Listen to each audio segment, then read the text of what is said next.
नमस्कार, news 18 special देख रहे हैं आप और मैं हूं आप सबके साथ अनूप। मुख्यमंत्री के बनने के बाद भी जेडीयू के राष्ट्रीय अध्यक्ष नीतीश कुमार लगातार पार्टी ऑफिस पहुंच रहे हैं। जी हां, पार्टी के कार्यकर्ताओं से लेकर हारे हुए उम्मीदवारों से वो लगातार मुलाकात भी कर रहे हैं। नीतीश कुमार जब पार्टी दफ्तर पहुंचे तो बड़ी संख्या में कार्यकर्ता और हारे हुए उम्मीदवार वहां मौजूद थे। जब नीतीश कुमार पार्टी दफ्तर पहुंच रहे थे और कार्यकर्ताओं से मुलाकात कर रहे थे, इस वक्त का जायजा लिया हमारे सहयोगी आनंद अमृतराज ने। सत्ता संभालने के बाद एक बार फिर से मुख्यमंत्री नीतीश कुमार पार्टी दफ्तर पहुंच रहे हैं और लगातार लोगों से मिलने का सिलसिला उनका जारी है। खासकर जेडीयू के वो उम्मीदवार जिन्होंने चुनाव लड़ा था और चुनाव में उन्हें हार मिली थी, ऐसे लोगों से नीतीश कुमार लगातार मुलाकात कर रहे हैं पार्टी दफ्तर में। और जाहिर सी बात है, नीतीश कुमार तब से लगातार वैसे नेता और कार्यकर्ताओं से मुलाकात कर रहे हैं जब से चुनाव परिणाम आया है। और इस बार उम्मीद के मुताबिक चुनाव परिणाम नहीं आया है जेडीयू के लिए। बावजूद इसके नीतीश कुमार मुख्यमंत्री बनने के बाद भी लगातार पार्टी दफ्तर पहुंच रहे हैं और अपने पार्टी के वैसे हारे हुए उम्मीदवारों और कार्यकर्ताओं से मुलाकात कर ये फीडबैक ले रहे हैं कि इस बार चुनाव में वैसी स्थिति क्यों हुई। हम आपको तस्वीर दिखा रहे हैं जेडीयू कार्यालय के बाहर की तस्वीर, जहाँ पे आप कारकेड देख रहे हैं जो नीतीश कुमार का कारकेड है और वो जेडीयू दफ्तर में पहुंचेंगे। कर्पूरी सभागार, जिसमें जो जेडीयू नया दफ्तर बनाया गया है, उसमें पार्टी के तमाम जो बड़े कार्यकर्ता नेता हैं उन्हें बुलाया गया है और खासकर वैसे उम्मीदवारों को बुलाया गया है जिनकी हार चुनाव में हो गई। तो इस वक्त हम आपको तस्वीर दिखा रहे हैं, नीतीश कुमार पहुंच चुके हैं पार्टी दफ्तर में और वैसे लोगों से मुलाकात करेंगे जिनकी हार चुनाव में हो गई थी। इस वक्त आप देखिए नीतीश कुमार हैं जो पहुंचे हुए हैं और उन्होंने मीडिया को भी अभिवादन किया। तो जाहिर सी बात है, नीतीश कुमार पूरे रॉ में हैं और वो लगातार उनकी कोशिश है कि पार्टी को जो ऐसी स्थिति हुई है उसके पीछे वजह क्या था ये जानने की कोशिश की जाए। और इसके लिए लगातार वो पार्टी के वैसे उम्मीदवारों से मुलाकात कर रहे हैं, अपने जमीनी कार्यकर्ताओं से मुलाकात कर रहे हैं और ये जानने की कोशिश कर रहे हैं कि हार के पीछे की वजह क्या थी। तो हम इस वक्त आपको तस्वीर दिखा रहे हैं, कर्पूरी सभागार की तस्वीर, जहां नीतीश कुमार कुछ देर पहले यहाँ पर पहुंचे हैं और लगातार लोगों से मुलाकात कर रहे हैं। तो ये तस्वीर हम आपको दिखाने की कोशिश कर रहे हैं और इसी में कर्पूरी सभागार में ही लोगों से मुलाकात करेंगे और कई सारे कार्यकर्ता हैं जिसका अभिवादन भी नीतीश कुमार ने किया। तो इस वक्त हम आपको तस्वीर दिखा रहे हैं, पार्टी दफ्तर की तस्वीर। देखिए, नीतीश कुमार कार्यकर्ताओं से मिलने के लिए जा रहे हैं। तो ये नीतीश कुमार की खासियत है। नीतीश कुमार लगातार इस प्रयास में है कि पार्टी को जो भी संख्या मिली विधानसभा में, बावजूद इसके कार्यकर्ताओं का उत्साह कम न हो, इसका खास ख्याल रखा जा रहा है। तो हम आपको तस्वीर दिखा रहे हैं कि देखिए, नीतीश कुमार पार्टी के कार्यकर्ताओं से मुलाकात करने के लिए पहुंच गए उनके बीच में। तो नीतीश कुमार की कोशिश है कि पार्टी को एक बार फिर से मजबूत किया जाए और एक बार फिर से पुराने दौर में लाया जाए और इसके लिए जरूरी है कार्यकर्ताओं का मनोबल बढ़ाना। तो ये तस्वीर जो हम आपको दिखा रहे हैं, पार्टी दफ्तर, जेडीयू पार्टी दफ्तर की तस्वीर दिखा रहे हैं, जहाँ पर नीतीश कुमार पार्टी के कार्यकर्ताओं से मुलाकात कर रहे हैं और उनसे फीडबैक ले रहे हैं। तो बेहद महत्वपूर्ण है जेडीयू के लिए, नीतीश कुमार के लिए और पूरे संगठन के लिए, क्योंकि जेडीयू दफ्तर में नीतीश कुमार का मुख्यमंत्री बनने के बाद भी लगातार आना ये संकेत करता है कि नीतीश कुमार हर वो कमी को समय रहते पूरा कर लेना चाहते हैं, दूर कर लेना चाहते हैं जिन कमियों की वजह से चुनाव में हार मिली और जेडीयू को वैसी सफलता नहीं मिली जिसकी उम्मीद की जा रही थी। तो हम जो आपको तस्वीर दिखा रहे हैं, जेडीयू दफ्तर के बाहर की तस्वीर दिखा रहे हैं, जहाँ पर पार्टी कार्यकर्ताओं से नीतीश कुमार मुलाकात कर रहे हैं। और यहाँ पे जो हमारे सूत्र बताते हैं कि कई सारे ऐसे हारे उम्मीदवारों को बुलाया गया है जिन्होंने चुनाव लड़ा लेकिन उनकी हार हो गई। तो नीतीश कुमार लगातार वैसे लोगों से मुलाकात कर रहे हैं और वैसे लोगों से फीडबैक भी ले रहे हैं। तो हम आपको तस्वीर दिखा रहे हैं जेडीयू दफ्तर की, जहां पे नीतीश कुमार ने मुलाकात की कार्यकर्ताओं से और एक बार फिर से कर्पूरी सभागार जा रहा है और यहाँ पे बंद कमरे में फिर से लगातार चिंतन मनन होगा, लोगों से फीडबैक लिया जाएगा कि आखिर पार्टी को जो वैसी स्थिति नहीं बन पाई जिसकी उम्मीद की जा रही थी चुनाव के पहले, वैसी परिस्थितियाँ क्या थी। तो हम आपको तस्वीर दिखा रहे हैं, जेडीयू दफ्तर के तस्वीर दिखा रहे हैं, जहां पे नीतीश कुमार पार्टी दफ्तर में पहुंचे हैं और पार्टी कार्यकर्ताओं से मुलाकात कर रहे हैं और ये जानने की कोशिश करेंगे कि पार्टी को फिर से कैसे मजबूत किया जाए। कैमरामैन सुबोध के साथ आनंद अमृतराज, न्यूज 18 नेटवर्क, पटना। तो सीटें कम आई जेडीयू की, लेकिन इसके बावजूद मनोबल कम ना हो कार्यकर्ताओं का, इसका खास ख्याल नीतीश कुमार रख रहे हैं और लगातार वो अपने पार्टी दफ्तर पहुंच रहे हैं और अपने कार्यकर्ताओं नेताओं का मनोबल बढ़ा रहे हैं। चलिए बढ़ते आगे और बात किसान आंदोलन की करते हैं, जिसके नाम पर सियासत हो रही है और एक सवाल भी उठ रहा है, किसानों के नाम पर क्या विपक्ष सियासत चमकाने में जुटा है? यह सवाल इसलिए क्योंकि राजधानी पटना में तेजस्वी यादव के नेतृत्व में विपक्षी दल के नेता धरना तो दे रहे थे, लेकिन वहां मौजूद ज्यादातर नेताओं और कार्यकर्ताओं को यह पता तक नहीं था कि आखिर किसानों का विरोध क्यों है। वैसे गांधी मैदान के भीतर धरना देने की अनुमति नहीं मिलने पर गेट के बाहर सरकार के खिलाफ प्रदर्शन किया गया। केंद्र सरकार की नीतियों के खिलाफ किसान आंदोलन कर रहे हैं। दिल्ली की सीमा पर पिछले एक हफ्ते से किसान अपनी मांगों को लेकर डटे हुए हैं, तो विरोधी दल के नेता सियासत करने में जुटे हैं। राजधानी पटना के गांधी मैदान में गांधी जी की प्रतिमा के पास विपक्षी पार्टी राजद के नेताओं का धरना देने का कार्यक्रम था, लेकिन जिला प्रशासन ने इसकी अनुमति नहीं दी। आंदोलनकारियों को बाहर निकालकर पूरे गांधी मैदान को सील कर दिया गया।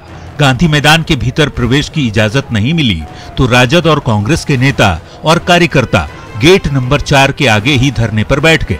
नेता प्रतिपक्ष तेजस्वी यादव, राजद के प्रदेश अध्यक्ष जगदानंद सिंह, कांग्रेस प्रदेश अध्यक्ष मदन मोहन झा सहित बड़ी संख्या में नेता और कार्यकर्ता सरकार के खिलाफ नारेबाजी करते रहे।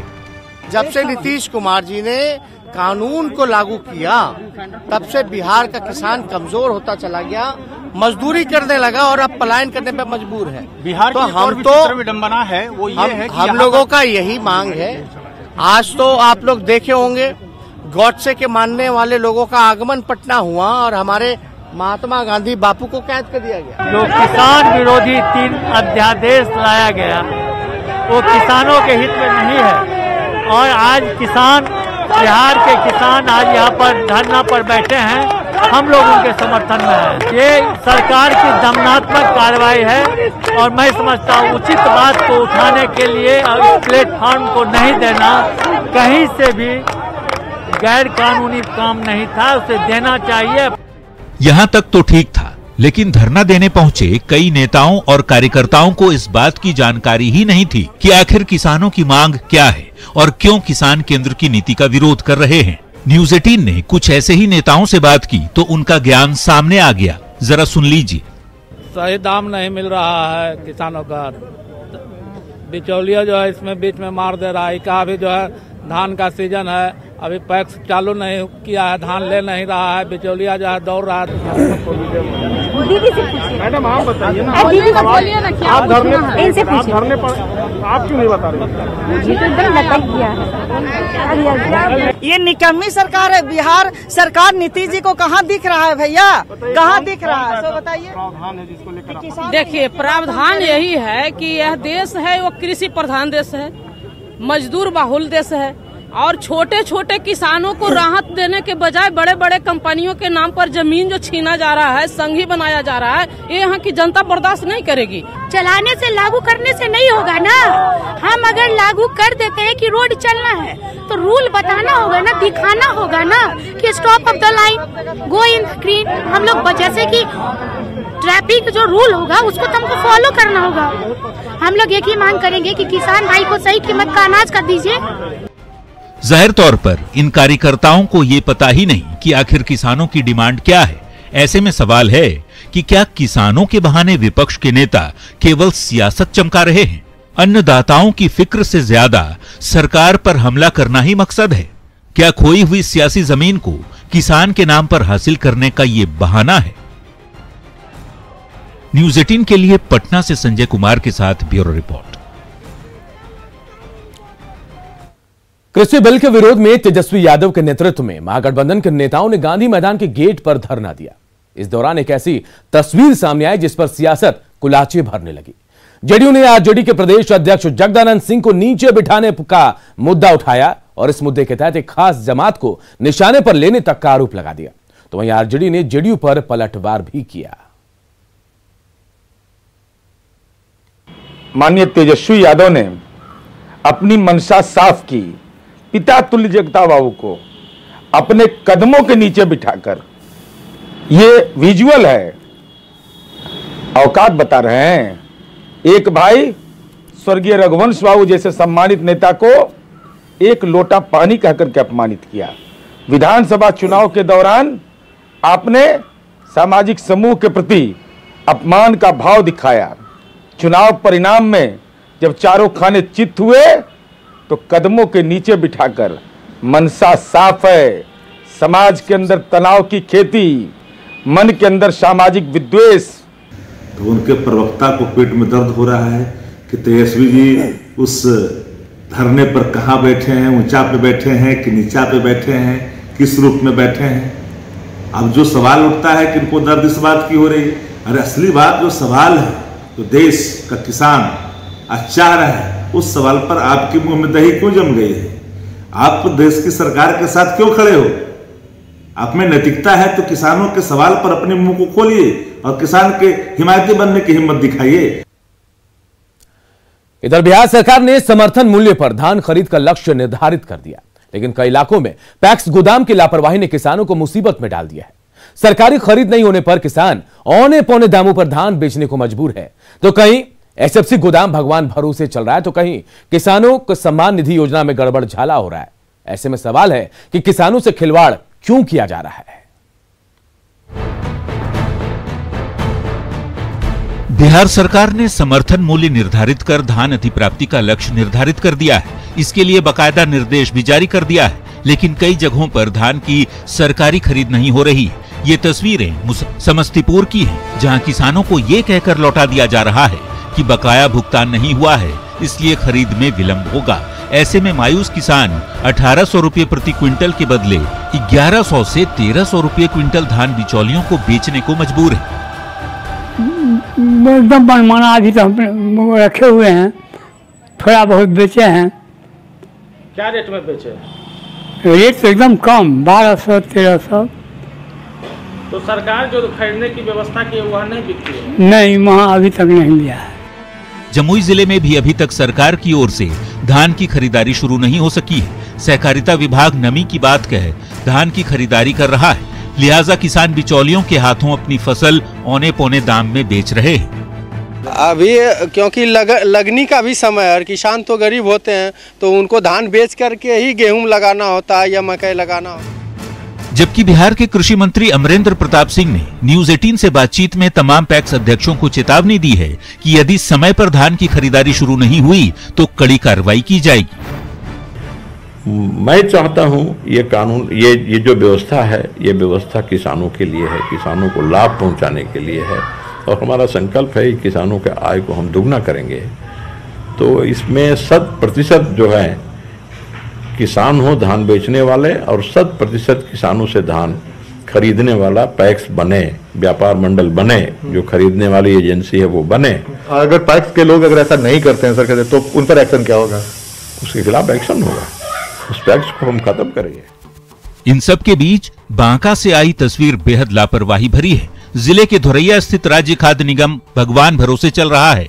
यहाँ अनाज का हिसाब किताब रखने के लिए एजीएम नियुक्त हैं, लेकिन एजीएम ज्ञानेश कुमार कभी कभार ही आते हैं। उन्होंने अपने काम का ठेका एक युवक को दे रखा है। इस मामले के खुलासे के बाद अब सफाई भी दी जा रही है, सुन लीजिए। इस मामले को पहले हम देखेंगे, तहकीकात करेंगे, जांच करेंगे, अगर सत्य होगी तो कार्रवाई के लिए अनुशंसा करेंगे। आखिर उनका और कहाँ प्रभार है? क्या दिक्कत है कि वो धोरैया में नहीं रहते हैं? उनके साथ 2 गोदाम का प्रभार था, रजौन और धोरैया। तो रजौन का प्रभार अभी चल रहा है, लेकिन पूरी तरह शायद अभी नहीं हो पाया हो, इस मामले को देखा जाएगा। तो वहीं खगड़िया जिले में किसान सम्मान निधि योजना में बड़े पैमाने पर फर्जीवाड़े की खबर सामने आई है। इस योजना में उन लोगों ने फायदा लिया जो इसके हकदार नहीं थे। खगड़िया में ऐसे 282 लोग सामने आए हैं जिन्होंने गलत जानकारी देकर इस योजना का लाभ उठाया। हालांकि मामला सामने आने के बाद कृषि विभाग दलील दे रहा है कि ऐसे लोगों से पैसा वसूल किया जाएगा। तो अब जो सूची आई 282 किसानों का, उसको राशि 2000 लिए हैं, 6000, 3 किस्त, 4 किस्त, वो भारत कोष में जमा कर देना, उसका अकाउंट बंद कर दिया गया। मतलब अन्नदाताओं से जुड़ा पूरा का पूरा सिस्टम ही भगवान भरोसे है। किसान परेशान है और उन्हें सिवा आश्वासन और सियासी घुट्टी के कुछ भी हासिल नहीं होता। ऐसे में किसानों की बेहतरी कैसे होगी, कैसे किसानों की आय दोगुनी हो पाएगी, समझना मुश्किल नहीं। Bureau report, news 18। आरएसएस की अखिल भारतीय कार्यकारी मंडल की 2 दिवसीय बैठक आज से पटना में शुरू हो गई है। कोरोना संक्रमण की आशंका को देखते हुए बैठक में बिहार और झारखंड के संघ से जुड़े बड़े 40 कार्यकर्ताओं को ही बुलाया गया। इसमें प्रांत संघ चालक, कारवा और प्रचारक शामिल हैं। संघ ने अपने कार्यों को सुचारू रूप से संचालन के लिए देश को 11 क्षेत्रों में बांट रखा है और इसी के तहत उत्तर पूर्व क्षेत्र की बैठक का आयोजन पटना में किया गया है। आरएसएस की क्षेत्रीय कार्यकारी मंडल की 2 दिनों की बैठक पटना सिटी में चल रही है। ठीक हमारे पीछे ये जो आप विद्यालय देख रहे हैं, केशव सरस्वती विद्या मंदिर, इसी प्रांगण में 2 दिनों की यह बैठक चल रही है। यह बैठक पहले राष्ट्रीय स्तर पर होती थी, लेकिन इस बार कोरोना की वजह से अधिक भीड़ भाड़ न हो, इस बात को ध्यान में रखते हुए यह बैठक देश के 11 क्षेत्रीय केंद्रों में आहूत करने का फैसला किया गया था। इसी क्रम में संघ ने पटना में भी कार्यकारी मंडल की बैठक आयोजित की है। पटना में होने वाले इस बैठक में आज जो ये बैठक चलेगी, 2 दिनों तक ये बैठक हो रही है, इसमें उत्तर और दक्षिण बिहार प्रांत के साथ ही झारखंड के संघ के जो पदाधिकारी हैं वो शामिल हो रहे हैं। बैठक में कुल जो चर्चा की जाएगी उसमें कई जो मुद्दे हैं, जैसे वर्तमान में जो संघ के कामकाज चल रहे हैं उसकी समीक्षा की जाएगी। इसके अलावा आगामी वर्ष की कार्ययोजना की रूपरेखा भी तय होगी। साथ ही संघ के स्वयंसेवकों की ओर से दिए गए कार्यों की भी समीक्षा होनी है। इसके अलावा कोरोना काल में प्रभावित जनजीवन और शिक्षा पर भी चर्चा की जाएगी। स्वावलंबन, स्वदेशी, संगठन विस्तार और अयोध्या में राम मंदिर का जो निर्माण हो रहा है इस पर भी चर्चा होनी है। कुल मिलाकर कई एजेंडे इस बैठक में फिक्स किए गए हैं और इसी पर 2 दिनों तक ये बैठक आयोजित की जा रही है। फिलहाल मीडिया कर्मियों के लिए अंदर जाने की मनाही है, इसलिए मैं आपको बाहर से ही इस बैठक के बारे में बता रहा हूँ। ठीक प्रांगण में आप देख रहे होंगे दूर में, अगर कैमरा पर्सन दिखा पाए यहाँ से, जो गाड़ियाँ लगी हुई हैं और ठीक इसके बगल में जो कैंपस है वहाँ पर ये बैठक जो है वो फिलहाल चल रही है, जो अगले 2 दिनों तक इसी तरीके से चलती रहेगी। कैमरा पर्सन मनोज के साथ संजय कुमार, न्यूज़ 18 पटना। और न्यूज़ 18 स्पेशल के इस बुलेटिन में इतना ही, लेकिन खबरें लगातार जारी है। बने रहिए और देखते रहिए न्यूज़ 18 बिहार।